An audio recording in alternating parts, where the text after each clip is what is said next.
દાહોદમાં ભાજપના ઉમેદવારની સંપર્ક યાત્રા નીકળી। ભાજપ ઉમેદવાર જસવંતસિંહ ભાભોરની સંપર્ક યાત્રા નીકળી। દાહોદ શહેરના રાજમાર્ગો પર યાત્રાનું પરિભ્રમણ થયું। મોટી સંખ્યામાં કાર્યકર્તાઓ ભાજપની આ રેલીમાં જોડાયા। શહેર ખાતે આજે મુખ્ય બજારોની અંદર ભારતીય જનતા પાર્ટીના ઉમેદવાર તરીકે આજે બધાએ ખૂબ સ્વાગત કર્યું છે। અમારા ગામના નગરજનો, મહાજનો, વેપારીઓ, ભારતીય જનતા પાર્ટીના કાર્યકર્તાઓએ દરેક મહોલ્લે ફૂલ વર્ષા કરીને, ફૂલહાર કરીને, કુમકુમ તિલક કરીને ભવ્યાતિ ભવ્ય સ્વાગત કરવા બદલ દાહોદ શહેર ભારતીય જનતા પાર્ટી, મારા કનૈયાભાઈ, માન્ય એમએલએ સાહેબ, માન્ય ગોપીભાઈ દેસાઈજી, અમારી આખી પૂરી ટીમનો અમે આભાર માનીએ છીએ।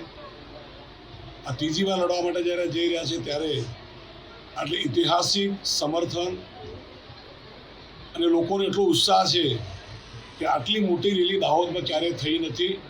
એટલે ભવ્યાતિ ભવ્ય રેલી, કાર્યકર્તાઓનો ઉત્સાહ, ઉમંગ, ઠેર ઠેર સન્માન, સ્વાગત કરવા બદલ દાહોદ છે ભારતીય જનતા પાર્ટીના કાર્યકર્તાઓનો આભાર માનું છું। Thank you.